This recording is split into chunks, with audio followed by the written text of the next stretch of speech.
introducción que se hizo ayer acerca de los dones, recordaréis que se habló en la primera ocasión sobre los dones como elemento de servicio. ¿Recordáis? Cada uno de nosotros servimos a los demás con el don, con los dones que hayamos recibido de parte del Señor. Es importante entender que iglesia y servicio van unidos, porque los creyentes somos siervos. Y la Biblia dice que hemos sido comprados por precio y añade, ya no sois vuestros. Es verdad, por tanto, que los dones tienen que ver con el servicio para el desarrollo de la iglesia. Pero los dones tienen que ver también con la unidad de la iglesia. Y notaréis que el apóstol Pablo en la carta a los Efesios, en el capítulo 4, habla de unidad. La epístola de Pablo a los Efesios es la carta magna de la iglesia, es la doctrina de la iglesia que arranca desde la eternidad y se extiende en el tiempo. Y quiero llamar vuestra atención, antes de hablar de los dones que están operativos o los que no están operativos, llamar vuestra atención a este aspecto de los dones en Efesios capítulo 4. En ese capítulo Pablo habla de la unidad de la iglesia. Y en ese capítulo habla de los elementos que Dios da para la unidad de la iglesia. Recordáis que cuando Cristo oró al Padre, Juan capítulo 17, le dice, Padre, que sean uno. Y esta idea de unidad a veces se nos escapa de la mente como algo que podemos generar, que podemos proteger. La unidad que Cristo pide al Padre para la iglesia es una unidad inquebrantable.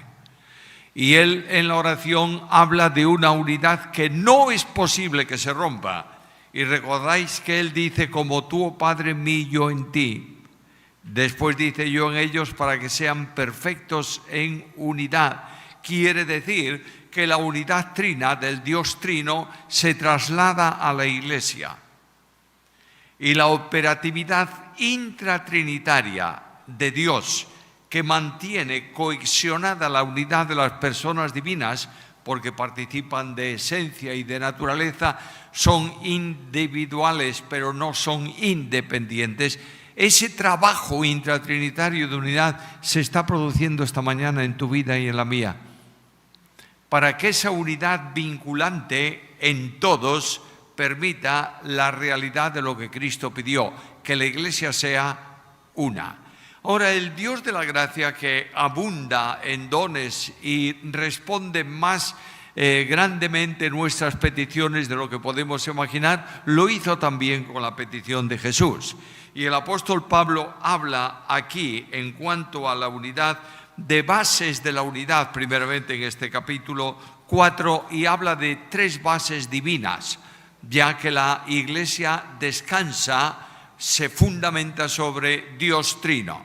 Es verdad que la piedra angular, el cimiento, es Cristo, no hay duda ninguna, pero la presencia divina trinitaria en la iglesia es una realidad que mantiene esa unidad. Capítulo 4 de la carta a los Efesios. Primeramente, las bases de la unidad. Y está primeramente una base constituyente. Versículo 4, un cuerpo y un espíritu, como fuisteis también llamados en la misma esperanza de vuestra vocación. La iglesia es un cuerpo y ese cuerpo está vivificado y tiene como presencia común el Espíritu de Dios. Por tanto, la corporatividad de la iglesia es una operación que realiza el Espíritu Santo, bautizándonos en Cristo para que seamos uno. La formación del cuerpo no es de varios cuerpos. El Espíritu Santo no bautiza a unos para que sean bautistas, otros metodistas, otros presbiterianos. Bautiza a los creyentes en Cristo para que la iglesia sea una y venga a la experiencia que Cristo dijo a su Padre en oración. Por tanto, la primera base constituyente es esta. La segunda es una base fundante, versículo 5. Un Señor, una fe, un bautismo. Nota que el fundamento de la iglesia, ¿quién es? Cristo. ¿Y cómo se vinculan los creyentes a Cristo? Mediante un bautismo. No se trata del bautismo de agua, como todos sabéis, se trata del bautismo del Espíritu. El Espíritu Santo bautiza a cada creyente uniéndolo a Cristo.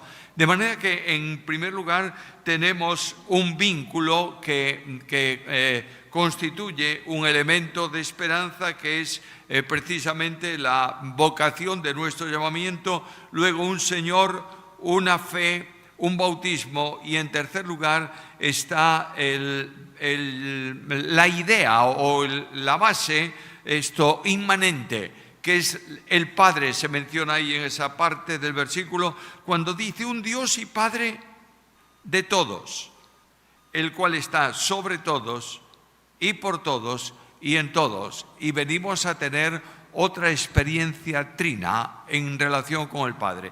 No sé si me habéis seguido, es bastante complicado ahí, pero mira, primeramente un cuerpo y un espíritu. Notáis que hay dos elementos ahí llamados a una misma esperanza, tres. Luego un Señor, uno, una fe, dos, un bautismo, tres. Y ahora venimos a la cuarta, un Dios y Padre de todos. ¿Y dónde están las tres partes? Bueno, la menciona aquí. Este Padre está en todos, está por todos y está sobre todos. Y se repiten tres acciones de cada una de las personas divinas. Ahí tenemos la unidad. Pero un poco más adelante, el apóstol habla de los complementos para la unidad mediante los dones. Y notad que en el versículo 10 habla primeramente del precio que Dios paga para la unidad de la Iglesia, y es que Cristo descendió a las partes más bajas de la tierra. Yo sé que este versículo tiene una polémica y una controversia interpretativa, pero quiero señalar un aspecto evidente en ella. Cristo tuvo que bajar al lugar más perdido del más perdido de los pecadores para hacer salvable a todos los hombres. En la cruz de Cristo hay un doble aspecto de la sustitución o de la redención o de la salvación, un aspecto potencial en el cual Dios hace salvable a todo hombre, porque Cristo murió por todos, de manera que no hay ningún hombre que pueda decir a Dios en el trono blanco, en el tribunal del trono blanco: no hiciste bastante por mí. Él te dirá: yo hice lo suficiente. Hay una responsabilidad tuya también en ese sentido. Pero lo que sí es cierto es que para salvarte a ti tuvo que bajar a donde estabas, ¿o no? Y para salvarme a mí, ¿bajó a donde yo estaba? Por supuesto que sí. Cristo baja ahí, y ahí tenemos el precio de la unidad. Muchas veces estamos hablando de la Iglesia y decimos: bueno, se ha dividido la Iglesia, ¿qué le vamos a hacer? Cuando una Iglesia se extiende y se divide, los creyentes que han dividido la Iglesia no conocen para nada el precio de la unidad. ¿Está claro? Porque Cristo pagó esa unidad con su misma sangre. He dicho varias veces estos días, perdonadme la insistencia, eso es una convicción. Antes de dividir tu iglesia, pide al Señor que te lleve a su presencia. Porque es un mal testimonio y es un ataque frontal a la unidad que Dios ha establecido. ¿Me está siguiendo? Ahora, nota que inmediatamente el Señor Dios, en respuesta a la oración de su Hijo, da dones. ¿Para qué? Para la unidad de la Iglesia.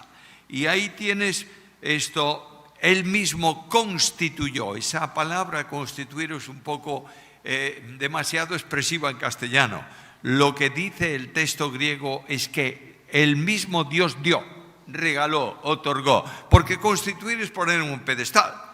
Constituido presidente, está por encima de todos.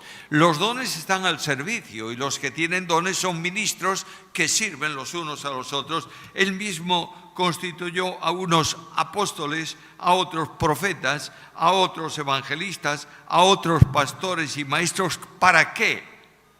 A fin de perfeccionar a los santos para la obra del ministerio, para la edificación. edificación del cuerpo, para que todos lleguen a un mismo grado de plenitud y no haya niños infantiles dentro de la iglesia. Luego, el apóstol Pablo trata en Corinto los dones como de servicio y de humildad, porque el que sirve tiene que ser humilde. Aquí lo trata como de un regalo de Dios para la iglesia y tenemos que estar atentos a cómo Dios dio los dones y por qué los dio. El tema que yo tengo para hoy, hice esta introducción, es precisamente cuáles son los dones. Algunos llaman esto vigentes y no vigentes para la iglesia. Y aquí tendremos un problema muy serio, ¿verdad? Y discutiremos mucho.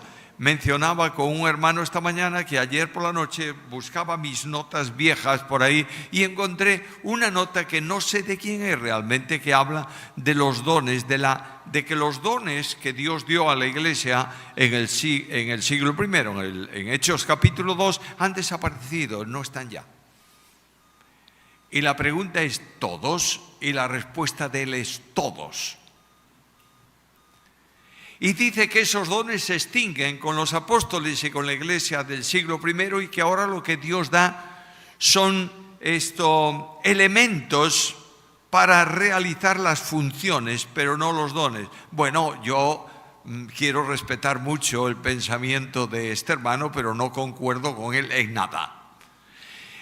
Otros dicen que los dones existen y están todos y funcionan todos, no importa cuáles sean, todos los dones existen. Y esto es la gran revolución carismática generalmente, que todos los dones existen, por tanto hay apóstoles, hay profetas, hay de todo exactamente igual que al principio. Bueno, muy respetable su idea, pero tampoco estoy de acuerdo con ella. Entonces, si no estoy de acuerdo con los que dicen que no existen y no estoy de acuerdo con los que dicen que existen, ¿qué pasa contigo?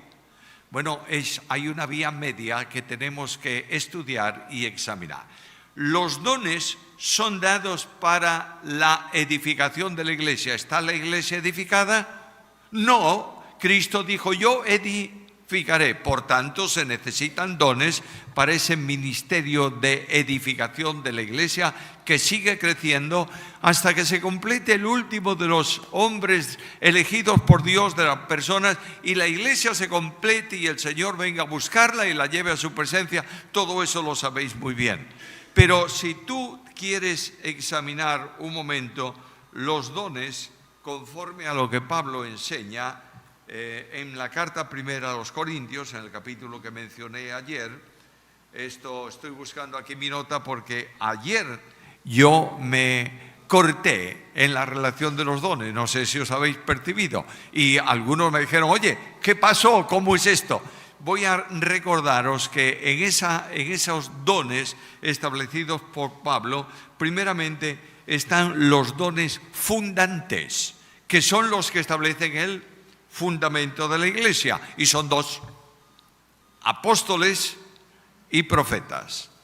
En segundo lugar están los dones de consolidación, que son los que están dados para consolidar lo que apóstoles y profetas establecen, lo que la Biblia establece. Y son tres: evangelistas, pastores y maestros. Luego están los dones manifestantes, que eran necesarios especialmente en tiempos apostólicos para manifestar la realidad de la resurrección de Cristo. Y esos son 4: lenguas, milagros, sanidades y prodigios. Si quieres tomar 3, pues son suficientes: lenguas, milagros y sanidades. Y finalmente están los dones de ministerio o dones de servicio, que son el resto de los dones mencionados allí. Ahora, los dones están operativos o no operativos. Ayer lo mencioné, vuelvo a repetirlo esta mañana. Nadie puede decir que está vigente algo a no ser que lo diga el que lo dio. Yo no puedo decir que está vigente un libro que estoy escribiendo, o tú no puedes decir que mi libro está vigente o se ha concluido mientras yo no lo termino. ¿Está claro? Entonces soy yo el que puede decir está concluido o no. De la misma manera, los dones están vigentes cuando el que los hace vigentes los pone en marcha, y están no vigentes si Él los retira. Como yo no tengo esa perfección personal, ni tengo una base bíblica que lo indique, voy a usar otra palabra: operativos y no operativos. ¿Cuáles son los no operativos? Los que yo no veo operar. Los que por alguna razón no pueden estar en funcionamiento. Y yo no puedo decir al Espíritu Santo: es que eso no está vigente. Lo que digo es que no está operativo. ¿Me entiendes lo que quiero decir? Y los dones no operativos son específicamente, o en primer lugar, los dones fundantes, que son apóstoles y profetas. Ahora, cuando tú estudias el tema de apóstoles, te das cuenta que los apóstoles en el concepto bíblico primario son los 12, y luego después también Pablo, incorporado al apostolado como una decisión personal del Señor. Y es un apóstol que, en lugar de ser enviado a la iglesia en general y de forma muy especial, como algunos de ellos, al mundo judío, es un apóstol enviado especialmente con una misión: al mundo gentil. Ahora, ese problema es una necesidad, llamémoslo así, que Dios tiene para alcanzar un sector que para los judíos estaba excluido. Para un judío, el hecho de que el Espíritu Santo cayese sobre gentiles era un asombro. También a ellos se le ha dado. Bueno, esta es la gran arrogancia de ese pueblo a lo largo de la historia. Nosotros y solo nosotros, pero si sois peores que ellos. Sí, pero somos nosotros. ¿Entiendes esto? Y esto, lamentablemente, se ha introducido muchas veces en la mente del sector denominacional de la iglesia. En el cielo va a haber un sector especial para bautistas, y dentro de eso 2 divisiones: uno para bautistas de la convención y otros para bautistas estrictos, y habrá también un departamento especial para metodistas, y habrá un departamento insonorizado para pentecostales. Y no. Vamos a ser sensatos. El cuerpo de Cristo es uno, ¿lo entiendes o no? Por tanto, los apóstoles vienen para desarrollar lo que Cristo ha establecido. Notaréis que el Señor dice: id a las naciones, haced discípulos, enseñándoles que guarden, ¿qué? Todas las cosas que os he mandado, os he enseñado. Luego, ayer lo mencioné y vuelvo a insistir hoy: no hay nada en ninguna epístola que sea novedoso. Es el desarrollo del pensamiento de Jesús. Y cuando Pablo va a dar un consejo a nivel personal, dice: esto es, no tengo mandamiento del Señor, pero os digo esto creyendo además que soy un hombre espiritual. ¿Me estáis siguiendo? Por tanto, los apóstoles desarrollan las bases doctrinales de la iglesia. La estructura de la iglesia descansa, por supuesto, en Cristo. Es un pueblo de fundación divina en que las 3 personas divinas intervienen: el Padre llamando, el Hijo salvando, el Espíritu regenerando. Y ese pueblo que descansa en Cristo, que es la piedra fundamental, unido permanentemente, vitalmente a esa piedra por el Espíritu Santo, para la gloria del Padre, que derrama los dones que la iglesia necesita. Recuerdas que en Santiago dice que todo don perfecto, toda buena dádiva, procede ¿de dónde? Del Padre. De manera que es lógico que en la oración, hago un paréntesis aquí, que nuestras oraciones que las oraciones sean dirigidas al Padre en el nombre del Hijo y en el poder del Espíritu. Y el Padre hace descender sus bendiciones, abre sus manos de gracia para la iglesia, y esas bendiciones son efectivas, eficaces, asimilables por la iglesia cuando pasan por el único mediador entre Dios y los hombres, que es Jesucristo, hombre. Ahora, los apóstoles, y Pablo dice en Corintios, constituyó a unos primeramente, es decir, en orden, los apóstoles, porque son aquellos que tienen la comisión de Cristo y la autoridad de Cristo.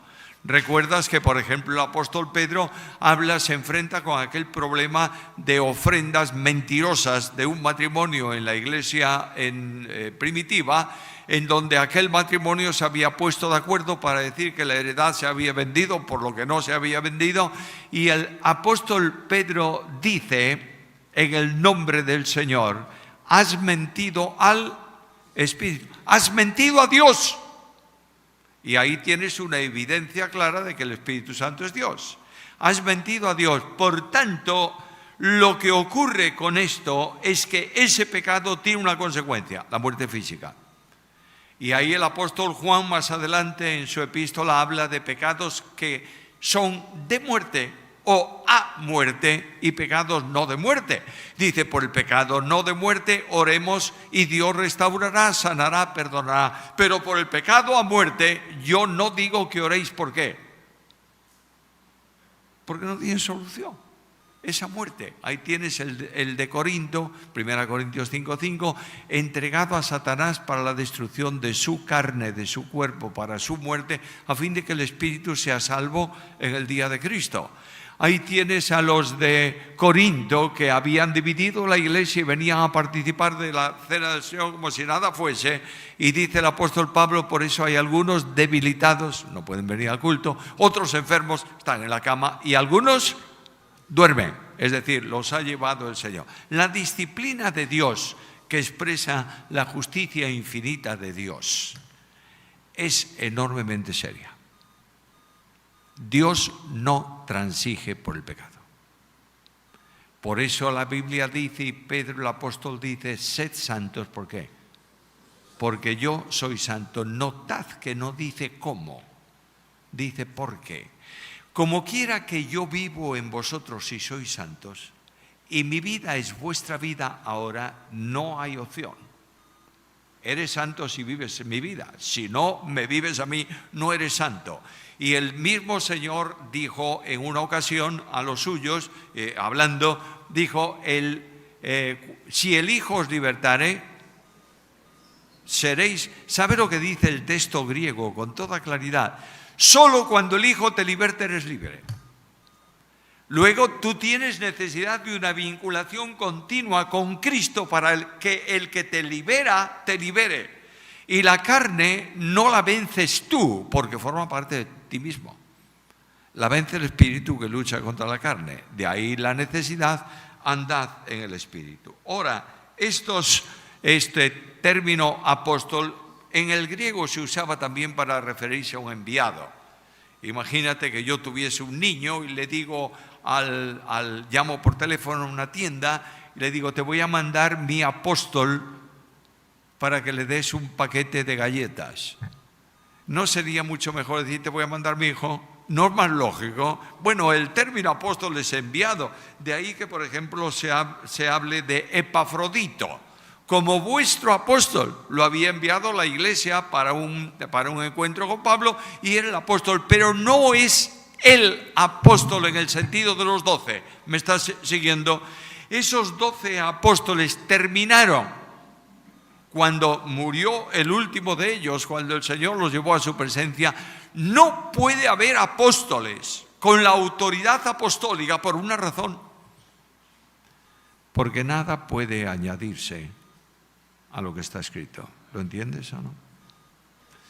Hoy tenemos más apóstoles y cada vez habrá más apóstoles. Es una nueva descendencia espiritual que no son apóstoles, pero se llaman apóstoles. Y estos apóstoles, algunos de ellos, no lo digo porque me lo dijeron, lo he oído, habla de que está puesto por Cristo para la cobertura de varias iglesias. ¿Lo oísteis alguna vez? Y estás bajo el manto del apóstol paralímpico, no sé lo que.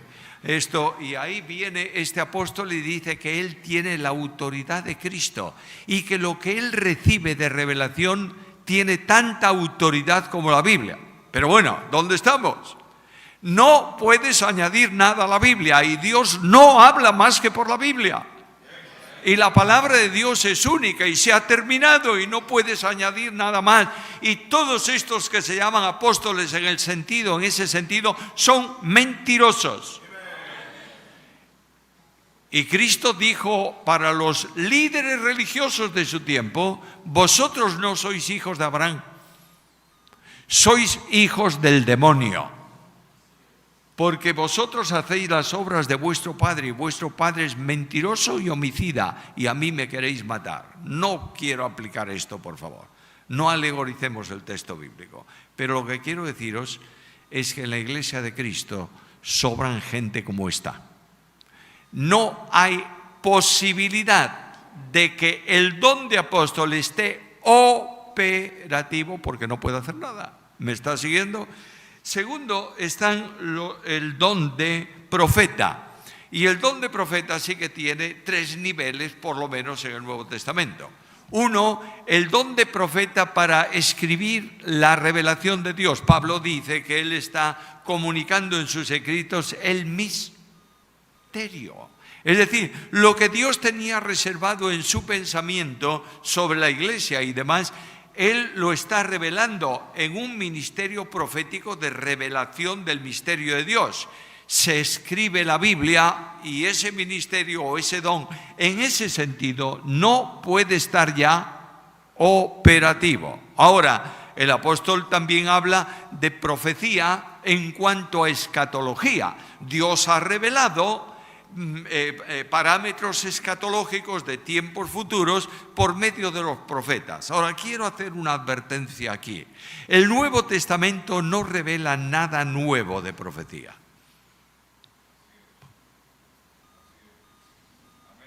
¿Cómo es esto? Un día los discípulos de Cristo tienen una pregunta. Si tú eres el Mesías, ¿dónde está el reino? Y el Señor les dice: hay entre vosotros algunos que no verán muerte hasta que hayan visto el reino de Dios con poder. Y ahí nuestra división bíblica de capítulos y versículos le pone un punto y pasa al capítulo siguiente, cuando realmente no debiera haber ahí un punto. Pero bueno, es lo mismo. Si empezamos a redividir la Biblia como algunos quieren, no sabremos encontrar ningún texto nunca. Pero dejémoslo como está, que es una ayuda fantástica. Pero dice que 8 días después de haber dicho esto, tomó a 3 de los suyos y subió al monte y se transfiguró. Y allí Cristo mostró un anticipo del reino viniendo con poder. En esa ocasión, el siervo de Dios, Jesucristo el Señor, descorrió la cremallera de su traje de trabajo, su humanidad, y debajo de esa humanidad, que aparentemente le veremos pero sin atractivo para que lo deseemos, debajo de esa humanidad que está la gloria de su deidad.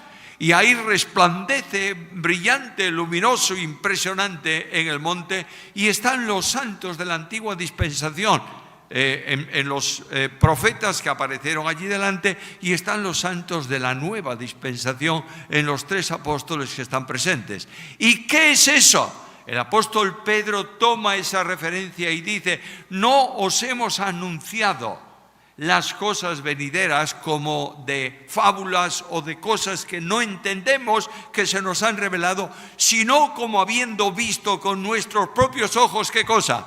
Su majestad. ¿Entiendes cómo cambia la profecía?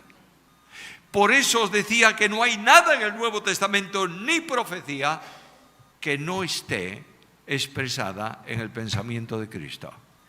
Y Cristo el Señor vino a dar el gran sermón profético, Mateo capítulo 24, anticipando todo lo que va a ser el tiempo final. Y el Señor habló de su venida, y el Señor habló del recogimiento de la iglesia, y el Señor formuló promesas que los apóstoles desarrollan. En el libro de Apocalipsis está desarrollado 4 versículos de Juan 14. No se turbe vuestro corazón, creéis en Dios, creed también en mí. En la casa de mi Padre muchas moradas hay, si así no fuera os lo hubiera dicho. Voy pues a preparar lugar para vosotros, y si me fuese y os preparase lugar, vendré otra vez y os tomaré a la ciudad celestial. No, a mí mismo. La ciudad celestial es una manifestación figurada de la gloria, para que la entendamos. ¿Me sigues? pero Cristo no te recoge a la ciudad celestial porque esa no es tu esperanza. Cristo es en vosotros la esperanza de gloria. Y esa ciudad celestial viene añadido a nuestra esperanza. Y nos dice el libro, nos dice el escritor de Hebreos que la misma ciudad que esperamos nosotros, que tiene fundamento, cuyo constructor y arquitecto es Dios, era la esperanza de Abraham. Por tanto, no hay distancias que nosotros a veces sectorizamos y decimos esto para allá y esto para aquí. Tengamos un poco de respeto, sobre todo cuando no seamos capaces de descubrir con firmeza cuál es la relación de los santos. Abraham se ha salvado como tú, por gracia mediante la fe. Y el último hombre que se salve al final de los tiempos, antes de cielos nuevos y tierra nueva, ¿cómo se va a salvar? Por gracia mediante la fe. Luego es verdad que hay un pueblo especialmente mencionado, que es la iglesia en el tiempo presente, pero también se habla de santos resucitados, no de la iglesia, para reinar con Cristo. Bueno, esto es escatología, dejémoslo ahí y volvamos a nuestros dones. La profecía en el primer nivel no puede estar operativa, ¿está claro? Hay un segundo nivel profético, 1 Corintios capítulo 14.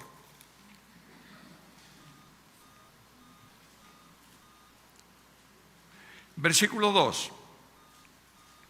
Porque el que habla en lenguas no habla a los hombres, sino a Dios, pues nadie lo entiende, aunque por el Espíritu hable misterios. Pero el que profetiza habla a los hombres para edificación, exhortación, consolación. De modo que hay ahí un ministerio profético que es muy simple. El profeta tomaba la palabra de Dios y la aplicaba al pueblo. El profeta en este segundo nivel en la iglesia, el ministerio del don profético hoy es tomar de la Biblia y no enseñar doctrina, aliento, exhortación y consolación. Notad, por favor, que este don no tiene que ver con enseñanza, tiene que ver con aliento. Por eso se dice más adelante que toda mujer que ora o profetiza. Y sabemos muy bien por el contexto del Nuevo Testamento que la mujer no puede ejercer ¿qué? Autoridad.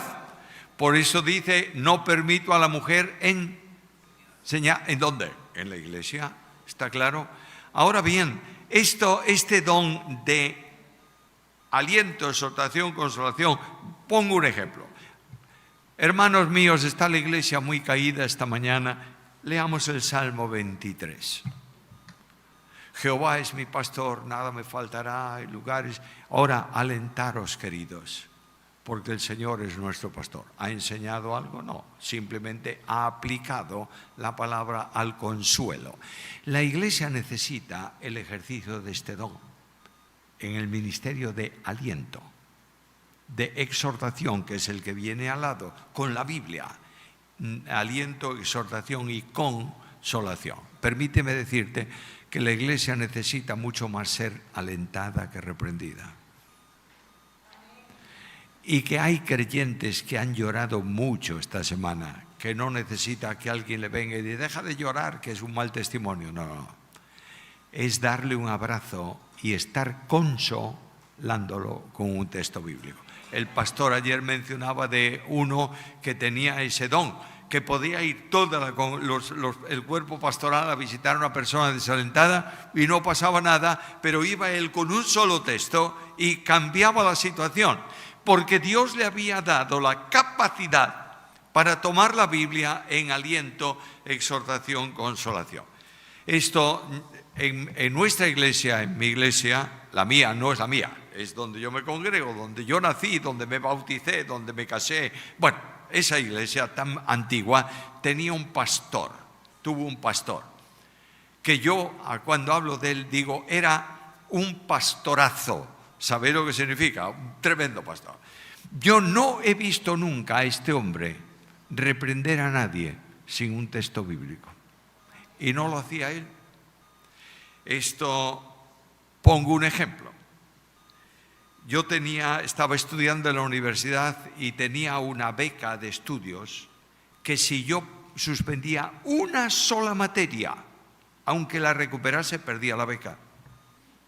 De modo que estaba en un curso bastante complicado, muy complicado, y en la iglesia nuestra había culto de oración el martes, estoy hablando de muchísimos años atrás, culto de oración el jueves.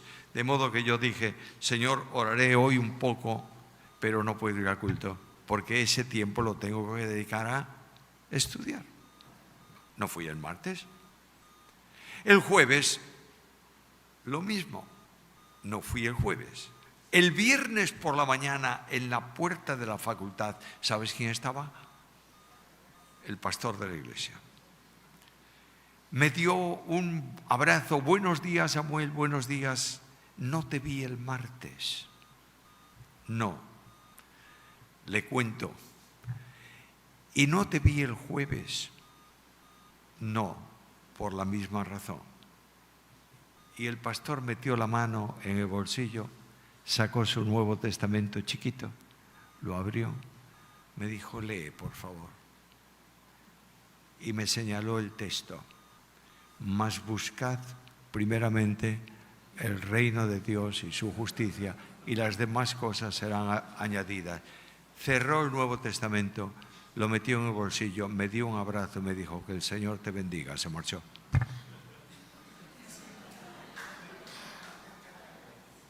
No me dijo, calamidad, eres un mal... No, ni una palabra.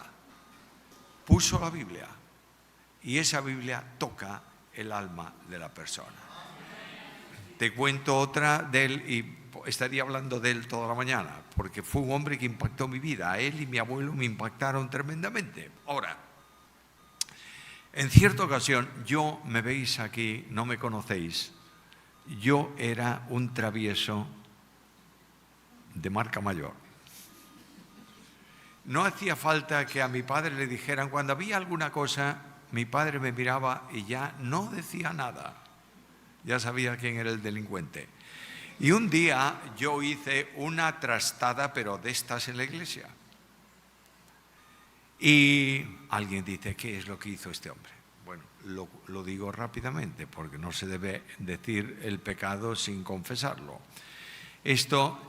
Había un hermano líder de la iglesia, un anciano de la iglesia, que traía todos los domingos una botella de vino para llenar las copitas cuando teníamos partimiento del pan.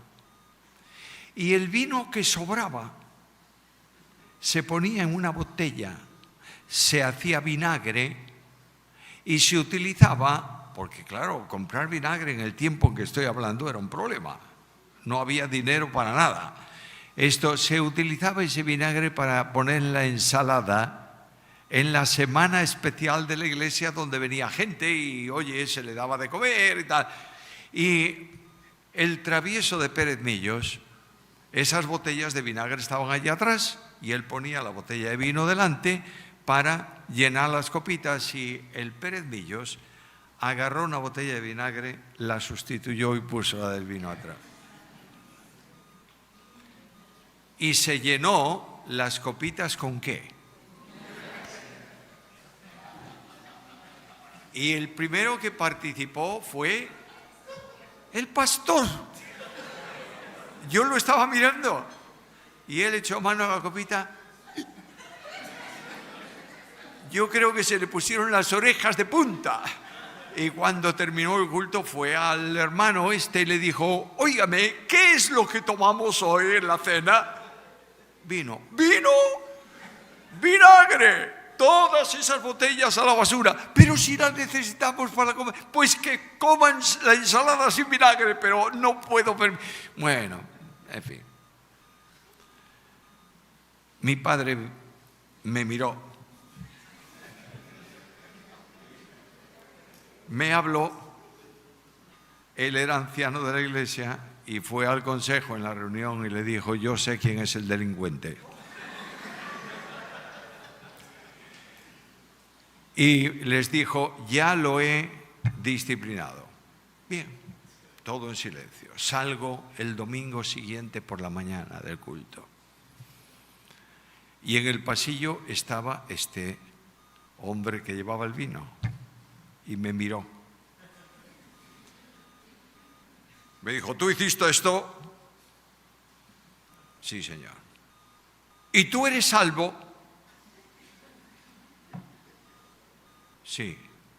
No lo creo, porque un salvo no hace esto. Y eso se lo dijo a un niño de 13 años. ¿Sabes lo que le pasó a ese niño? No durmió en toda la noche pensando si era salvo o no era salvo. Porque es muy fácil corregir, muy difícil restaurar. A la mañana siguiente yo salgo para el colegio. ¿Quién estaba en la puerta de mi casa? El pastor. Si yo tenía 13 años, ¿qué le importa al pastor un niño de 13 años? Bueno, a este le importaba.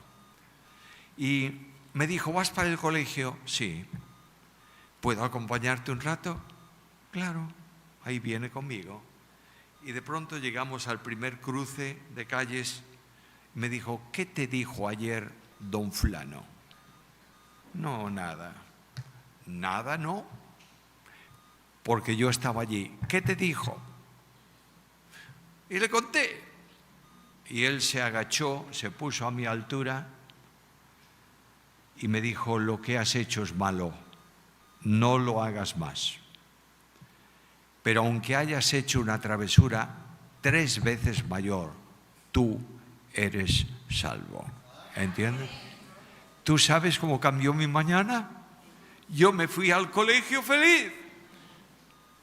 Hermanos míos amados, este don de consolación es necesario en la Iglesia de Cristo hoy como nunca. Hay muchas personas que el domingo por la mañana tú ves desde el púlpito con cara alegre y han llorado toda la semana. Y lo que necesita la Iglesia es una palabra de aliento que le permita dar un paso más el lunes y el martes y el miércoles y el jueves. El tercer nivel del don de profecía, este nivel está operativo, sí. El tercer nivel es el nivel específico que Dios revela a alguien una cosa con relación a un hermano. No digo que esté operativo, no, tampoco lo digo en público porque si no, en una congregación de 300, 400 personas tenemos 300 profetas de este tipo. No, déjalo tranquilo. Pero es el caso de Agabo, ¿recuerdas? Cuando Agabo va y dice, de este hombre, y pone un cinto y dice, va a pasar. Es una revelación específica, no de revelación profética para que se crea, sino de una advertencia que Dios hace sobre el desarrollo. Ese don, esa forma, ese aspecto de profecía puede estar operativo. Ahora sigo con los dones y estoy mencionando solamente los no operativos. Apóstoles, no operativo. Profeta en el sentido de revelación específica de misterio de Dios, no operativo.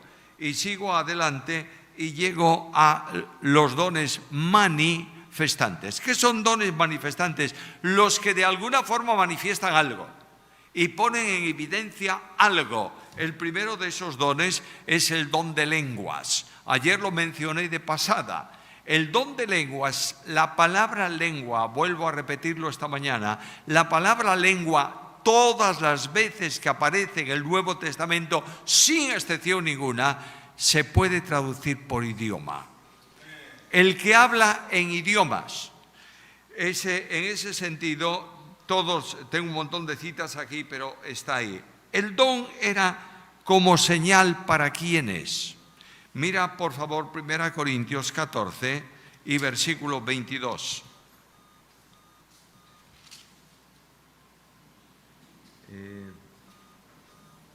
Así que las lenguas son por señal,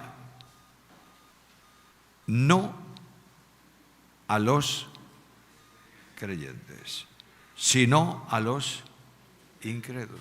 Y ahora viene por ahí o la corriente que dice que cuando una persona recibe el Espíritu, es bautizada en el Espíritu, tiene la plenitud del Espíritu, una de las manifestaciones de que eso es así es que habla ¿están contradiciendo la Biblia o no?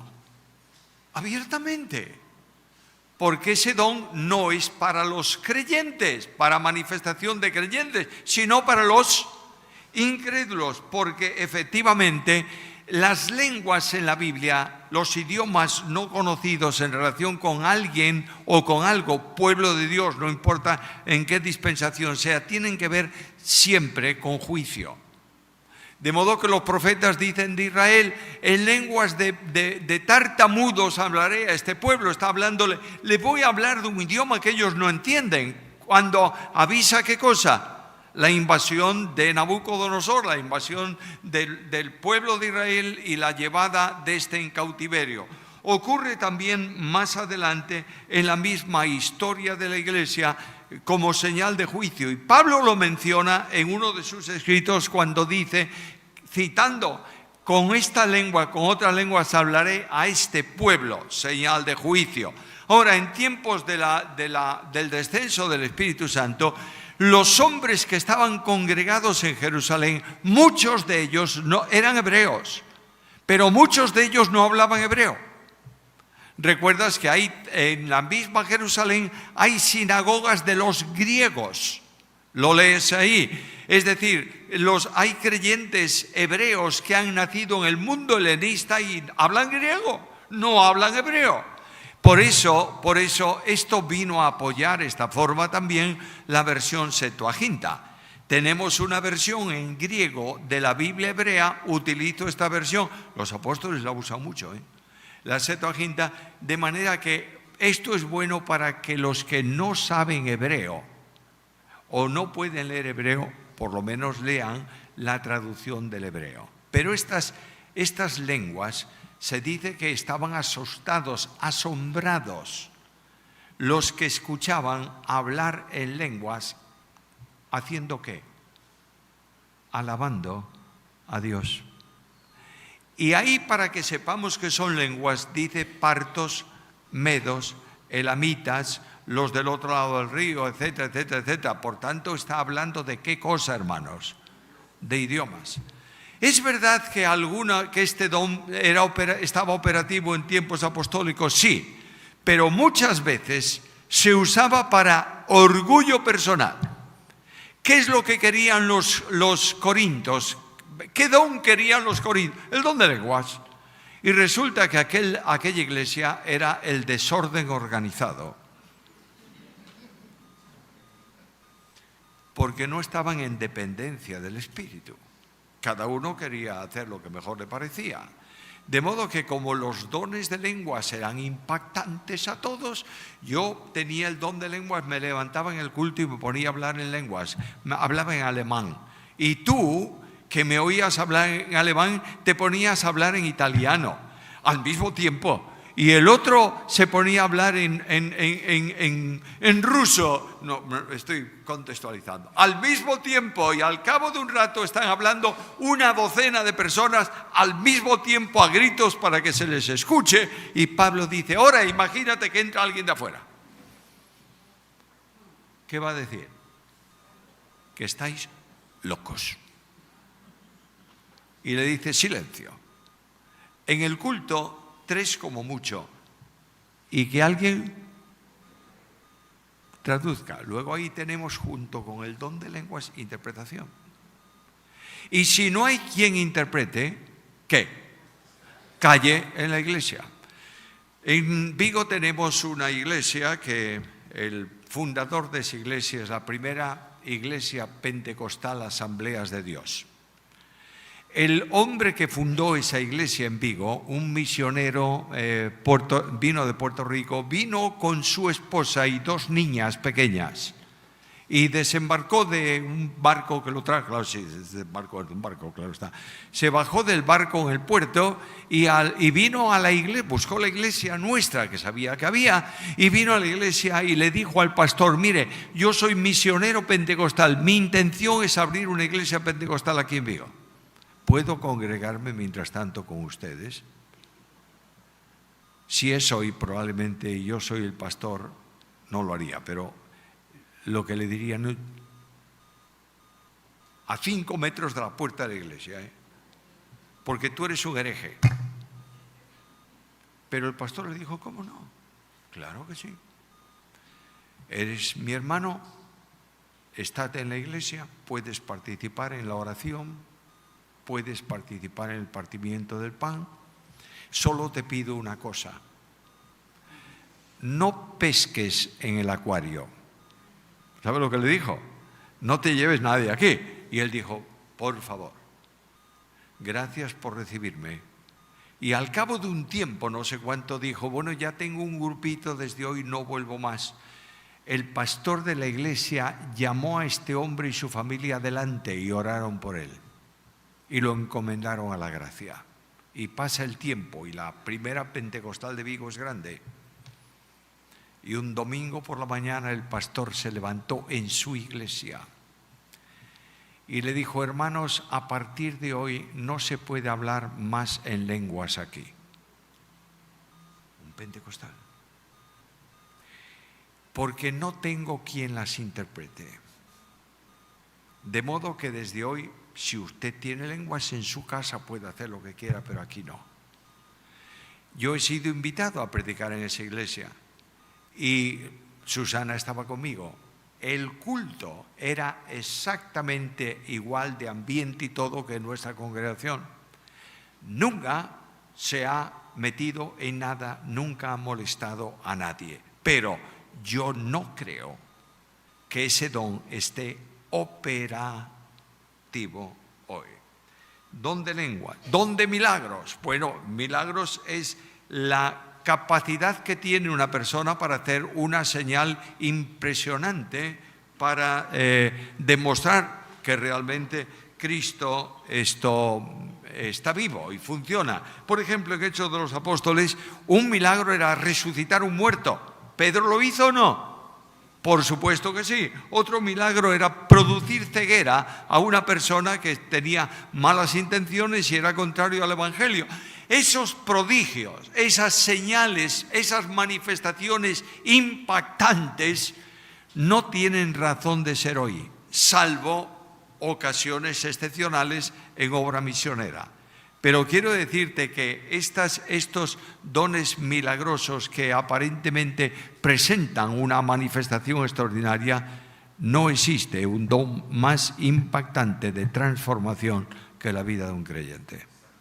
¿Está claro?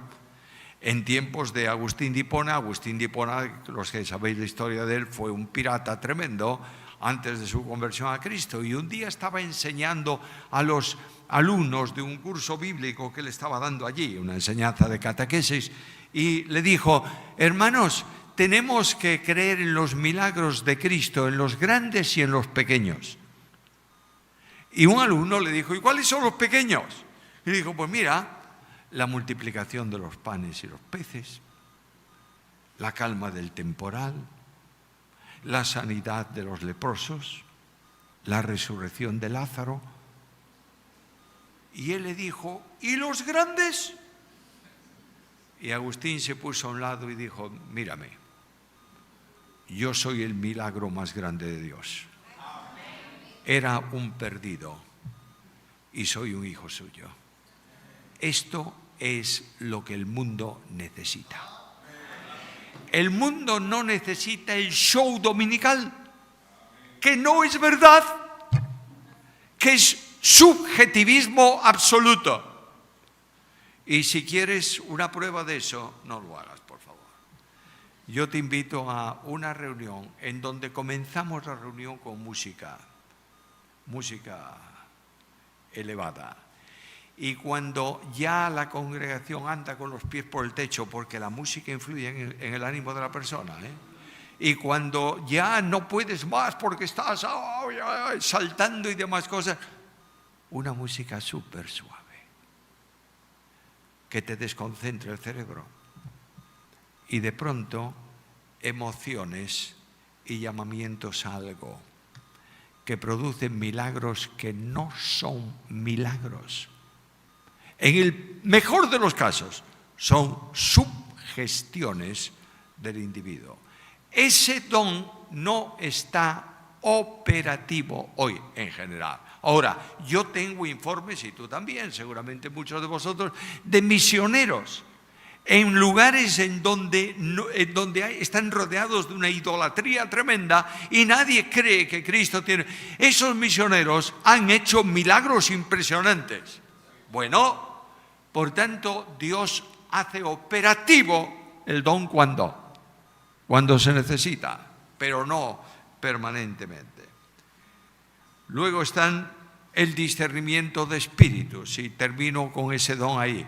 ¿Qué es discernimiento de espíritu? Bueno, en el principio de la Iglesia no había todos los escritos bíblicos, ¿verdad? El propio apóstol Pablo habla de tradición oral a Timoteo y le dice: lo que has oído delante de mí en presencia de muchos, esto enseña. Luego, no es lo que yo escribí, lo que yo decía cuando tú estabas y no teníamos escritos tantas epístolas del Nuevo Testamento. Venía alguien y decía: esto es lo que enseñan los apóstoles, y había alguien en la iglesia que tenía el don de discernimiento de espíritu. Decía: no es del Espíritu Santo eso.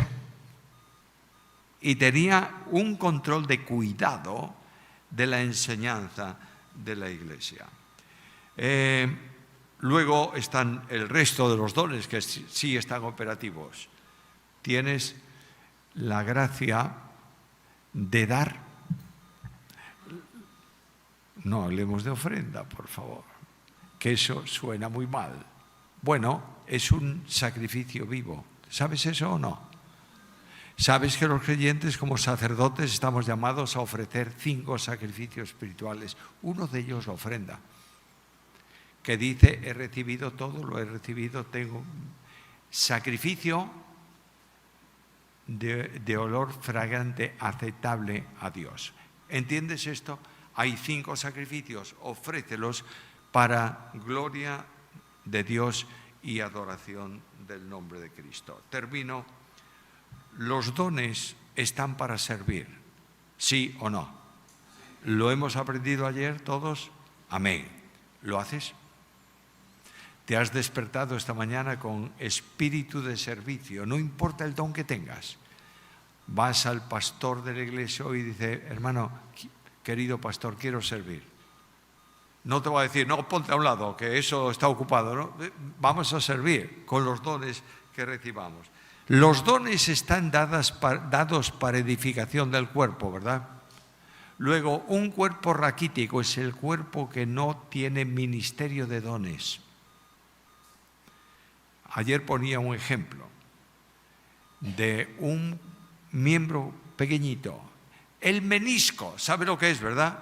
¿Sabes dónde está? Ahí en la rodilla. Es un huesito chiquito. Cuando eso se rompe, ¿qué? Te enteras de lo que es eso. Mi padre tenía muchos bienes materiales, ninguno. Tenía una enfermedad real. ¿Sabes cuál era? Los reyes de España tenían todos esa enfermedad por comer demasiada carne. La gota. ¿Sabes lo que es la gota? Bueno, ¿pero lo sabes por experiencia o porque te lo dijeron? Porque te lo dijeron. Bueno, pues no tengas esa experiencia. A mí mi padre me dejó no me dejó ni una sola tierra real, pero me dejó la enfermedad real, la gota. Durante tiempo padecí de gota hasta que por fin un día alguien me dio algo y desde hace esos años para aquí nunca más he tenido ningún problema. Pero la gota es muy curiosa. Se asienta en el dedo gordo del pie. ¡Oh! Oye, no creas que estoy exagerando lo más mínimo. No le puedes tocar con la sábana de la cama. Es un dolor tremendísimo. Un día yo me quejaba, claro, como hombre siempre nos quejamos. La mujer es mucho más fuerte, es más resistente al dolor que el hombre. Son más fuertes que los hombres. Gracias, hermanas, ya después me dais un abrazo. Yo le decía a mi esposa, que está con el Señor, no a Susana, porque Susana no conoce esa experiencia mía, pero le decía a mi mujer, me levantaba y decía: ay, Y me decía ella, ¿ya te duele el dedo? Sí. Al mediodía toda mi familia sabía que me dolía el dedo. Y por la tarde muchos de los hermanos de la iglesia sabían que al pastor le dolía el dedo. Y un día mi mujer me dijo, vamos a ver, lleguemos a un acuerdo. ¿Por qué quejarte de un dedo que te duele y no alabar al Señor por 19 que no te duelen? ¡Ah! ¡Qué buena cuestión! Pero esto tiene que ver con el resentimiento de un miembro que funciona mal, ¿está claro? Apóyalo, no lo eches a la calle, pero la iglesia necesita de todos en un servicio para edificar el cuerpo de Cristo. Hermanos, no busquéis dones no operativos, ni tampoco busquéis dones, porque los da el Espíritu soberanamente, pero di al Señor, Señor, ¿qué quieres que yo haga? Y esa oración será respondida dándote una capacidad especial de discernimiento para poner tu don al servicio del cuerpo de Cristo. A Él sea la gloria.